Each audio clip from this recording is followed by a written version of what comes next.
몸이 늙는 것은 누구도 피할 수 없습니다. 그러나 마음이 늙는 것은 반드시 시간의 문제는 아닙니다. 어떤 사람은 아직 충분히 젊은 나이임에도 불구하고 이미 모든 것에 대해 지친 표정을 짓고 살아갑니다. 반대로 많은 시간을 살아왔음에도 여전히 사유하고 느끼며 흔들릴 줄 아는 마음을 지닌 사람도 있습니다. 이 차이는 어디에서 비롯되는 것일까요? 우리는 흔히 마음이 늙는 이유를 피로에서 찾습니다.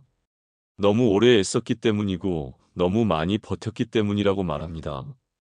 하지만 쇼펜하우어는 그 설명이 충분하지 않다고 보았습니다. 그는 마음이 가장 빠르게 늙는 순간은 지쳐 쓰러질 때가 아니라 기대하지 않기로 결심했을 때라고 말합니다. 기대는 상처를 동반합니다. 그래서 우리는 어느 순간부터 덜 아프기 위해 기대를 접는 법을 배웁니다. 기대하지 않으면 실망도 없을 것이라는 계산은 매우 합리적으로 보입니다. 실제로 기대를 내려놓으면 마음은 잠시 편안해집니다. 더 이상 흔들리지 않는 듯한 안정감도 찾아옵니다. 그러나 그 안정감은 오래 지나지 않아 다른 얼굴로 변합니다. 무언가를 바라보는 힘이 줄어들고 세계를 해석하려는 의지가 약해집니다. 놀라움은 사라지고 질문은 줄어듭니다. 마음은 더 이상 다치지 않지만 동시에 움직이지도 않게 됩니다. 쇼펜하우어는 이 상태를 경계했습니다. 그는 욕망을 줄이는 것을 삶의 지혜로 보았지만 기대 자체를 포기하는 태도는 마음을 굳게 만든다고 보았습니다. 기대는 고통의 원인이기도 하지만 동시에 사유가 계속 살아있다는 증거이기 때문입니다. 기대하지 않는 마음은 편안할 수는 있으나 더 이상 세계와 깊이 마주하지 않습니다. 우리는 어느새 이렇게 말하는데 익숙해졌습니다. 어차피 다 그렇지. 이 말은 체념처럼 들리지만 사실은 마음이 스스로를 닫는 소리일지도 모릅니다. 이해하려는 노력 대신 단념을 택하고 바라보는 대신 미리 결론을 내려버리는 태도. 그 순간 마음은 더 이상 다치지 않지만 동시에 조금 늙어갑니다. 이 이야기는 다시 기대하라고 말하려는 것이 아닙니다. 무모하게 희망을 붙잡으라는 조언도 아닙니다. 다만 기대를 접는 것이 정말로 마음을 지키는 일인지 아니면 마음을 너무 이르게 굳혀버리는 선택인지 조용히 묻고자 합니다. 이제 우리는 한 가지 질문 앞에 서 있습니다. 마음은 무엇에 의해 더 빨리 닳아버리는가? 상처인가 아니면 냉소인가? 사람들은 흔히 말합니다. 상처가 마음을 늙게 만든다고. 너무 많이 다치면 결국 마음이 버티지 못하고 닳아버린다고 말입니다. 그래서 우리는 상처를 피하는 법을 배우고 마음을 보호하기 위해 감정을 줄이는 쪽을 선택합니다. 기대를 낮추고 깊이 느끼지 않으려 애쓰며 가능하면 아무 일도 없었던 것처럼 지나가려 합니다. 그러나 쇼펜하우어는 이 통념을 그대로 받아들이지 않습니다. 그는 마음을 가장 빠르게 소모시키는 것은 상처 그 자체가 아니라 상처를 피하기 위해 선택한 냉소적인 태도라고 보았습니다. 상처는 아프지만 냉소는 마음의 움직임 자체를 멈추게 하기 때문입니다. 상처를 받는 순간 마음은 여전히 살아있습니다. 기대했기에 아팠고 의미를 두었기에 흔들렸습니다. 그 고통은 분명 괴롭지만 동시에 마음이 아직 세계와 연결되어 있다는 증거이기도 합니다. 반면 냉소는 다릅니다. 냉소는 이렇게 말합니다. 이제는 아무것도 기대하지 않겠다? 그 말과 함께 마음은 스스로 문을 닫습니다. 냉소적인 마음은 더 이상 상처받지 않습니다. 그러나 동시에 더 이상 깊이 느끼지도 않습니다. 무엇을 보아도 이미 결론이 나 있고 무엇을 들어도 새로울 것이 없다고 생각합니다. 질문은 사라지고 해석은 멈춥니다. 마음은 안전해졌지만 그만큼 굳어버립니다. 쇼펜하우어는 이 상태를 지혜로 착각하지 말라고 경고합니다. 현실을 냉정하게 바라보는 태도와 모든 것을 미리 단념하는 태도는 전혀 다르기 때문입니다. 전자는 고통을 줄이기 위한 거리두기이지만 후자는 세계에 대한 관심의 철회에 가깝습니다. 우리는 종종 냉소를 성숙함으로 오해합니다. 더 이상 쉽게 설레지 않고 크게 기대하지 않는 태도를 어른스러움이라 부릅니다. 하지만 그 안을 들여다보면 많은 경우 그것은 성숙이 아니라 피로의 축적입니다. 충분히 쉬지 못한 마음이 더 이상 애쓰지 않기 위해 선택한 방어일지도 모릅니다. 냉소가 반복되면 마음은 점점 단순해집니다. 복잡하게 느끼는 능력을 내려놓고 모든 것을 비슷한 색으로 칠해버립니다. 좋고 나쁨의 차이가 희미해지고 기쁨과 실망의 온도도 낮아집니다. 그렇게 마음은 큰 고통에서 벗어나는 대신 작은 생동을 잃어갑니다. 쇼펜하우어가 두려워한 것은 바로 이 지점이었습니다. 고통이 아니라 무감각. 고통은 여전히 인간을 흔들고 사유하게 만들지만 무감각은 생각할 이유 자체를 지워버리기 때문입니다. 마음이 늙는다는 것은 바로 이 무감각이 일상이 되는 상태를 의미합니다. 그래서 그는 상처를 완전히 제거하려 하지 않았습니다. 대신 상처를 과장하지 않는 태도를 택했습니다. 상처가 마음의 전부가 되지 않게 하고 그렇다고 해서 마음 전체를 닫아버리지도 않는 중간 지점. 그 균형 속에서만 마음은 늙지 않고 버틸 수 있다고 보았습니다. 마음은 상처를 통해 닳지 않습니다. 오히려 상처를 두려워한 나머지 느끼는 일을 포기할 때 빠르게 달아갑니다. 기대하지 않기로 결심하는 순간 우리는 안전해질 수는 있지만 동시에 조금 늙어갑니다. 우리는 마음이 지칠 때 짧은 말 하나로 생각을 정리하려 합니다. 그 말은 간결하고 편리하며 더 이상 고민하지 않아도 되게 만들어줍니다. 어차피라는 단어가 바로 그렇습니다. 이 말은 판단을 빠르게 끝내주고 마음을 즉시 가볍게 합니다. 더 생각하지 않아도 된다는 안도감이 그 안에 숨어 있습니다. 그러나 쇼펜하우어는 이 짧은 말이 지닌 무게를 경계했습니다. 어차피라는 말은 상황을 설명하는 언어처럼 보이지만 실제로는 사유를 중단시키는 선언에 가깝기 때문입니다. 그 말이 나오면 질문은 더 이상 이어지지 않습니다. 이유를 묻는 대신 결론을 미리 내려버립니다. 어차피 변하지 않는다. 어차피 다 비슷하다. 어차피 기대해봐야 소용없다. 이 문장들은 상처를 막아주는 방패처럼 느껴집니다. 더 이상 실망하지 않기 위해 마음은 스스로를 단단히 감쌉니다. 하지만 그 방패는 동시에 감각을 차단합니다. 세계를 세밀하게 바라볼 이유가 사라지고 모든 경험은 이미 알고 있는 것처럼 평평해집니다. 쇼펜하우어는 이런 태도를 체념과 냉정함의 혼동이라 보았습니다.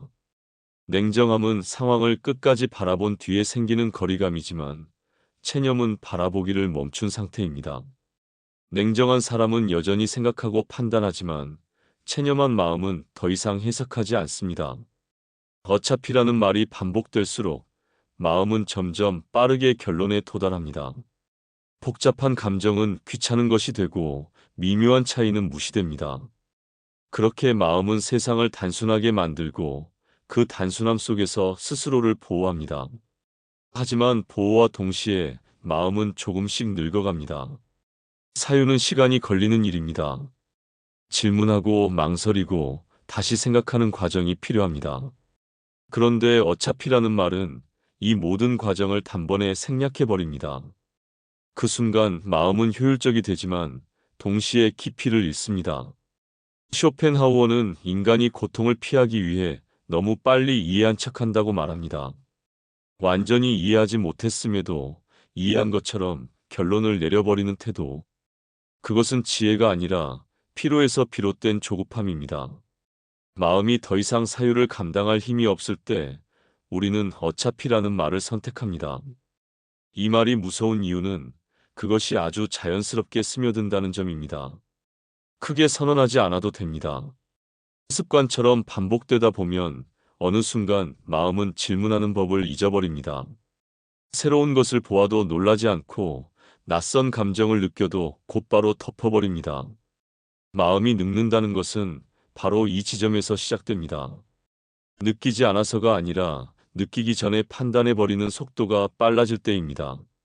사유는 느림을 필요로 하지만 냉소는 늘 빠릅니다. 기대를 내려놓으면 마음은 즉각적으로 가벼워집니다. 무언가를 바라지 않게 되는 순간 긴장이 풀리고 불안이 줄어듭니다. 더 이상 결과를 계산하지 않아도 되고 실망을 대비하지 않아도 되기 때문입니다. 우리는 이 상태를 평안이라고 부릅니다. 이 평안은 매우 설득력이 있습니다. 그동안 마음을 괴롭히던 기대가 사라졌으니 고통이 줄어드는 것은 당연해 보입니다. 쇼펜하우어 역시 욕망을 줄이는 태도가 고통을 덜어준다는 사실을 부정하지 않았습니다. 문제는 이 평안이 어떤 종류의 평안인가에 있습니다. 기대를 버렸을 때 생기는 평안은 종종 마취에 가깝습니다. 아프지 않기 위해 감각을 낮춘 상태이기 때문입니다. 상처받을 가능성뿐 아니라 설렐 가능성도 함께 줄어듭니다. 마음은 덜 흔들리지만 그만큼 덜 움직입니다. 이 평안은 조용히 마음을 정지시킵니다. 크게 불행하지도 않지만 특별히 살아있다는 느낌도 약해집니다. 하루가 무난하게 지나가고 감정의 굴곡은 거의 없습니다. 많은 사람들이 이 상태를 안정이라고 믿으며 오래 머무르려 합니다. 그러나 쇼펜하우어는 이 지점을 예리하게 구분합니다. 고통이 줄어든 상태와 마음이 살아있는 상태는 같지 않기 때문입니다. 고통이 없다고 해서 마음이 건강한 것은 아닙니다. 오히려 아무것도 기대하지 않는 평안은 마음이 스스로를 보호하기 위해 감각을 닫아버린 결과일 수 있습니다. 이 평안이 오래 지속되면 마음은 변화를 귀찮아하게 됩니다. 새로운 감정이 올라오려 하면 본능적으로 눌러버립니다. 괜히 기대하지 말자라는 말로 스스로를 다시 안정의 틀 안에 가둡니다. 그렇게 마음은 더 이상 흔들리지 않지만 동시에 더 이상 확장되지도 않습니다. 쇼펜하우어가 경계한 것은 바로 이 정지된 평안이었습니다. 그는 욕망을 줄이라고 말했지만 감각을 없애라고 말하지는 않았습니다. 세계를 바라보는 힘, 느끼는 능력까지 함께 사라진다면 그것은 평정이 아니라 퇴행에 가깝기 때문입니다. 기대를 버렸을 때 느끼는 평안은 달콤합니다. 하지만 그 달콤함에 오래 머물수록 마음은 점점 무뎌집니다. 무뎌진 마음은 상처를 덜 받지만 동시에 사유할 이유도 줄어듭니다. 질문하지 않는 마음은 늙기 시작합니다. 이 지점에서 중요한 질문이 하나 떠오릅니다. 그렇다면 우리는 어떻게 해야 할까요? 기대하면 마음이 닳고 기대를 버리면 마음이 굳어진다면 그 사이에는 어떤 길이 존재할까요? 쇼펜하우어는 그 길을 완전한 단념이 아닌 절제된 거리에서 찾았습니다. 쇼펜하우어는 흔히 체념의 철학자로 오해받습니다. 욕망을 줄이고 기대를 낮추며 삶을 냉정하게 바라보라고 말했기 때문입니다. 그러나 그의 글을 끝까지 따라가 보면 그는 완전한 단념을 결코 권하지 않았다는 사실을 알게 됩니다. 오히려 그는 단념이 지나칠 때 마음이 얼마나 빠르게 식어버리는지를 경고했습니다. 완전한 단념은 겉보기에는 매우 안정적입니다. 더 이상 기대하지 않으니 실망도 없고 욕망하지 않으니 좌절도 없습니다. 모든 일은 이미 예상된 범위 안에 있고 마음은 크게 흔들리지 않습니다. 하지만 이 안정은 대가를 요구합니다. 바로 세계에 대한 감각입니다. 쇼펜하우어가 경계한 것은 욕망을 줄이는 것이 아니라 욕망과 함께 느끼는 능력까지 포기하는 태도였습니다. 그는 인간이 고통에서 벗어나기 위해 스스로를 돌처럼 만들려는 순간 고통과 함께 삶의 온기 또한 사라진다고 보았습니다. 완전한 단념은 마음을 보호하는 것이 아니라 마음을 단절시키는 방식에 가깝습니다. 아무것도 기대하지 않는 대신 아무것도 깊이 바라보지 않게 됩니다. 그렇게 마음은 더 이상 상처받지 않지만 동시에 더 이상 세계와 접촉하지도 않습니다. 쇼펜하우어에게 중요한 것은 거리였습니다. 욕망과 너무 가까우면 고통에 휘말리고 욕망과 너무 멀어지면 무감각에 빠집니다. 그가 찾고자 했던 지점은 그 사이 욕망을 인식하되 동일시하지 않는 자리였습니다. 이 거리에서는 욕망이 완전히 사라지지 않습니다. 다만 마음의 중심에서 한 걸음 물러나 있을 뿐입니다. 그래서 우리는 여전히 무언가를 느끼지만 그 느낌의 전부를 맡기지는 않습니다. 기대는 하되 그 기대가 무너지면 나 자신까지 무너진다고 생각하지 않습니다. 쇼펜하우어는 이 태도를 냉소와 분명히 구분했습니다. 냉소는 이미 다 안다는 태도이지만 그가 말한 평정은 아직 모를 수 있다는 여지를 남깁니다. 이 여지가 사라지는 순간 마음은 늙기 시작합니다. 완전한 단념은 질문을 닫습니다. 왜 그런지 묻지 않고 다시 생각할 필요도 느끼지 않습니다. 반면 쇼펜하우어가 말한 절제는 질문을 유지한 채 집착만 내려놓는 태도입니다. 이것은 포기가 아니라 선별에 가깝습니다. 마음이 늙지 않기 위해 필요한 것은 다시 크게 기대하는 용기가 아닙니다. 오히려 기대하지 않겠다는 결론을 너무 빨리 내려버리지 않는 인내입니다. 마음이 움직이려 할 때 그것을 즉시 눌러버리지 않고 잠시 지켜보는 태도입니다. 쇼펜하우어는 인간이 완전히 자유로워질 수 있다고 믿지 않았습니다. 그러나 그는 인간이 덜 굳어질 수는 있다고 보았습니다. 그 가능성은 완전한 단념이 아니라 살아있는 절제에서 비롯됩니다. 기대를 내려놓는다는 말은 자주 오해됩니다. 아무것도 바라지 않는 상태, 감정을 최대한 줄인 상태로 이해되곤 합니다. 하지만 쇼펜하우어가 말한 절제는 그런 식의 무감각이 아니었습니다. 그는 기대를 느끼지 말라고 하지 않았습니다. 다만 기대와 동일시하지 말라고 말했습니다. 기대는 마음에 자연스럽게 생깁니다.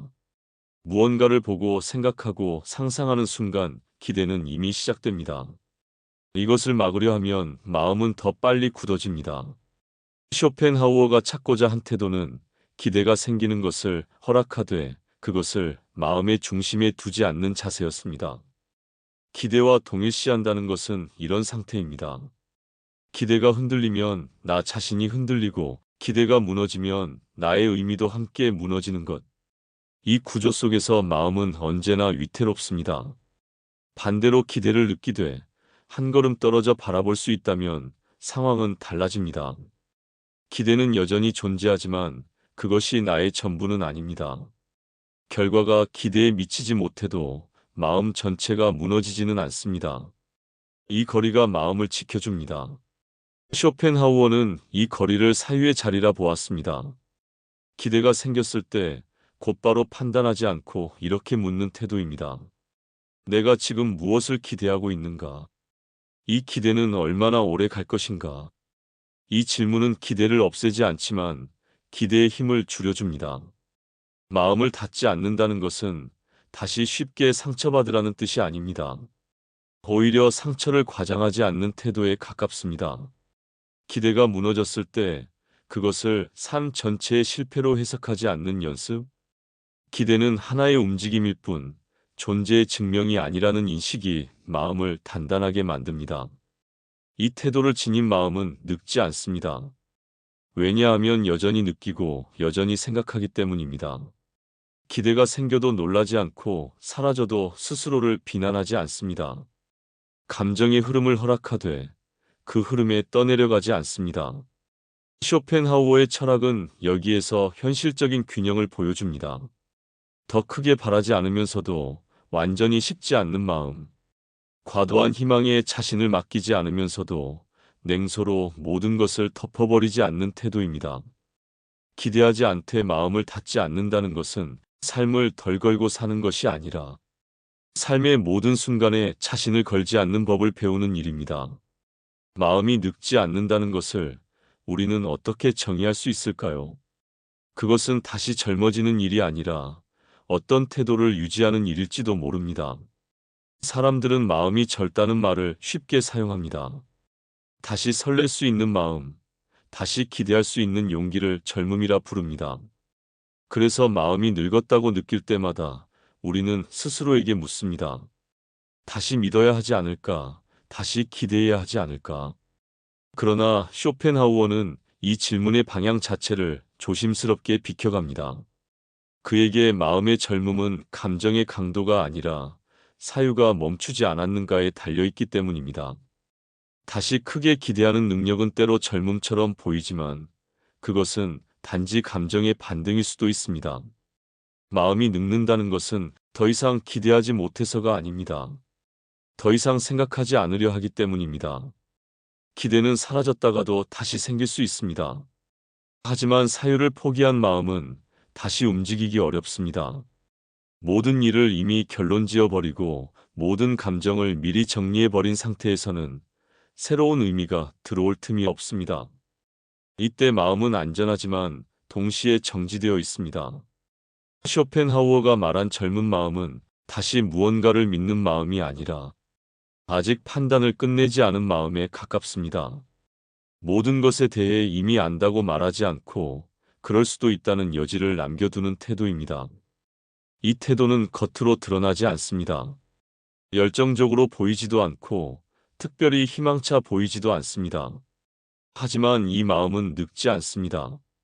왜냐하면 여전히 세계를 해석하고 자신을 관찰하고 감정의 움직임을 이해하려 하기 때문입니다. 다시 기대하지 않아도 괜찮습니다. 다시 설레지 않아도 괜찮습니다. 중요한 것은 기대하지 않기로 너무 빨리 결론 내리지 않는 일입니다. 마음이 무언가를 느끼려 할 때 그것을 즉시 냉소로 덮어버리지 않는 인내입니다. 쇼펜하우어에게 마음의 젊음은 희망이 아니라 태도였습니다. 욕망을 줄이되 관찰을 멈추지 않는 태도, 상처를 피하되 감각까지 닿지 않는 태도. 이 태도 속에서 마음은 조용히 살아 있습니다. 마음은 시간보다 빨리 늙습니다. 그러나 동시에 시간보다 느리게 다를 수도 있습니다. 그 차이는 얼마나 많은 것을 겪었느냐가 아니라 얼마나 많은 것을 이미 끝났다고 말해버렸느냐에 달려 있습니다. 마음을 젊게 유지한다는 것은 다시 무언가를 붙잡는 일이 아닙니다. 오히려 너무 빨리 놓아버리지 않는 일입니다. 그 정도면 충분합니다. 마음이 먼저 늙지 않기 위해 우리가 지켜야 할 것은 바로 그 정도의 여지입니다. 이 이야기는 마음을 다시 젊게 만드는 법을 말하지 않았습니다. 대신 마음이 너무 빨리 늙어버리는 순간들을 하나씩 비켜보았습니다. 상처 그 자체보다 냉소가 먼저 마음을 닳게 하고 어차피라는 말이 사유를 멈추게 하며 기대를 완전히 접어버릴 때 마음은 조용히 굳어간다는 사실을 따라왔습니다. 쇼펜하우어가 남긴 답은 단순했습니다. 기대를 버리라는 것도 다시 크게 믿으라는 것도 아니었습니다.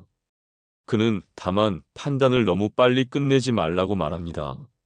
모든 감정을 미리 정리해버리지 말고 모든 의미를 이미 끝난 것으로 단정하지 말라는 요청이었습니다. 마음이 늙지 않는다는 것은 설레는 일을 붙잡는 것이 아니라 사유를 포기하지 않는 태도를 지키는 일입니다. 느낌이 올라올 때 그것을 즉시 냉소로 덮지 않고 기대가 생길 때 그것을 삶의 전부로 만들지도 않는 그 사이의 자리를 유지하는 것입니다. 우리는 앞으로도 기대하지 않게 될 것이고 또다시 단념하고 싶어질 것입니다. 그럴 때마다 마음이 늙었다고 판단할 필요는 없습니다. 다만 스스로에게 이렇게 물어볼 수 있다면 충분합니다. 나는 지금 너무 빨리 결론 내리고 있는 것은 아닐까? 그 질문 하나만으로도 마음은 완전히 굳어버리지 않습니다. 이 철학은 위로를 남기지 않습니다. 대신 아주 현실적인 여지를 남깁니다. 조금 덜 소모된 하루, 조금 더 오래 생각할 수 있는 마음, 그리고 아직 닫히지 않은 내면의 문 하나. 오늘은 여기까지입니다. 더 붙잡지 않고 더 말하지도 않겠습니다. 마음은 설명이 끝날 때 늙는 것이 아니라 질문이 멈출 때 늙기 시작하니까요. 오늘도 들어주셔서 대단히 고맙습니다.